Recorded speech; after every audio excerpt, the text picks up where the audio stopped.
When did you adopt the title of Republican? My mom was a Democrat, my dad was a Republican, and they would have these very interesting disputes across the dinner table. Nobody called anybody a fascist. Nobody called anybody a Nazi. Nobody said you only care about the rich, you don't care about the poor. And so as a kid, you identify with your mom. And so I was a Democrat. In fact, the first person I voted for president was Jimmy Carter. Oh, wow. And that was because he Ford pardoned Nixon. And I thought that was inappropriate. I now think it was a smart thing to do. And so I punished him for doing that. And so I voted for Jimmy Carter. But from that point on, I voted Republican. You punished the American people if you helped Carter get elected. I was an independent for years. And then I decided to run against Barbara Boxer. I forget the year, but a bunch of people prevailed upon me to do that. And so I switched my affiliation from independent to Republican. And then I flew to D.C. to interview with a bunch of Republican senators to see if I can get the nomination, get the endorsement during the primary season. If they had endorsed me, I was going to run. Mm-hmm. They endorsed Carly Fiorina instead of me, so I decided not to run. And by the way, when I found out that they endorsed her, I said, why? They said 3 reasons. She's a woman. I said, I'll give you that. I'm not going to have a sex change operation to run for Senate. She has more money than you do. She did because she just resigned from Hewlett Packard. They gave her a big settlement. The third reason was she has higher name recognition than you do. I said, no, she doesn't. Maybe she does in D.C., but not in California. I had a 30% name recognition. Barbara Boxer's first 2 opponents, a guy named Bruce Hershenson and then a guy named Matt Fong at the same juncture, had a 5% name recognition. And Carly Fiorina lost by 10 points and put very little, by the way, of her own money into the campaign. Yeah. Long answer to your question, that's when I became a registered Republican, but I've always been a small L libertarian. Well, I was going to say, if you were identified as a potential candidate to run for office as a Republican, they must have been aware that you were toying with conservative ideas. Was that something that you got a lot of pushback for? And did you resist? Did you stay an independent to resist the label of Republican? I think so, because I always felt both parties still spend, and I still do. One of the things I'm proposing is an amendment to the Constitution to fix spending to a certain percentage of the GDP. That's great. With exceptions for war and for natural disaster. Other than that, they both spend. And part of it is because the so-called entitlements programs are on automatic pilot.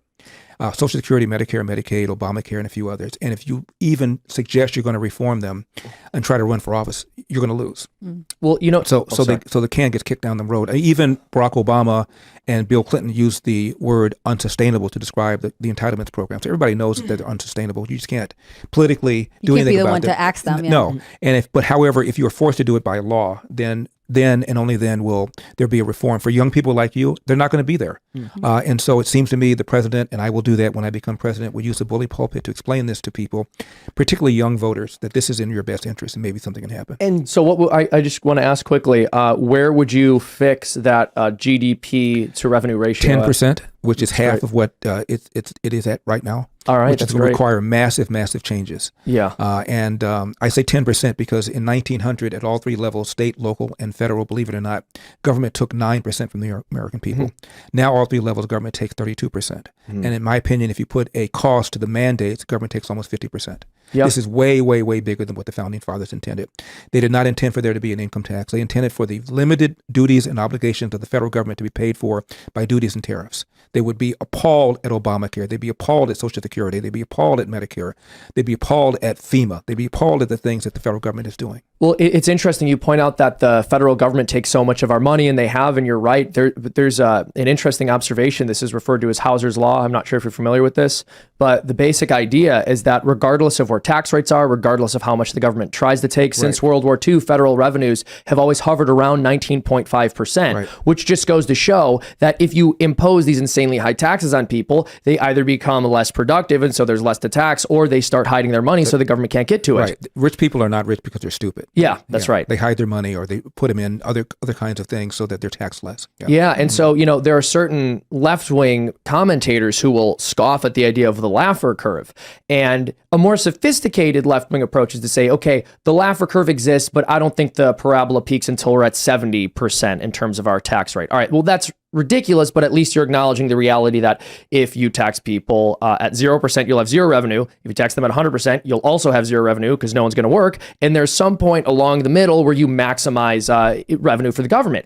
But it's also very valuable for us to have this empirical data that shows us you don't seem to be able to get past 20% on the federal level in terms of what you're taking in. So why aren't they adjusting the way they tax us so that we can keep more of our money, since their revenue pretty much won't shift from there? That's a great point. We were talking earlier about about the ignorance between how many unarmed black men are killed versus what people think. Same thing with taxes. I was at a party a few years ago. A buddy of mine was celebrating his birthday. He's a Vietnam vet, so I assumed everybody at the party was conservative, thinking like I think. Yeah. And it's a woman, and she started complaining. Tell me about it. It's always somebody.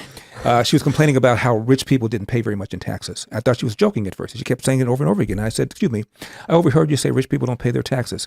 I said, I'm probably one of the so-called rich. If you define somebody making above $350,000 or more as in the top 1%. I said, I have my 1040 in the car. Would you like to see it? She said, no.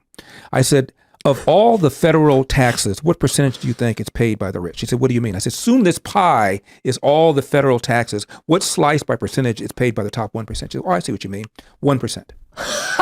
She said, maybe 2%. Oh my gosh. And Seamus, I kept waiting for her to ask me what the answer was. Because she saw my face. I looked appalled like you did. And she never asked. She didn't want to know. And the number is 40%. Yeah. While taking in 15 to 20% of the nation's income. So if anything, rich people are overtaxed, not undertaxed.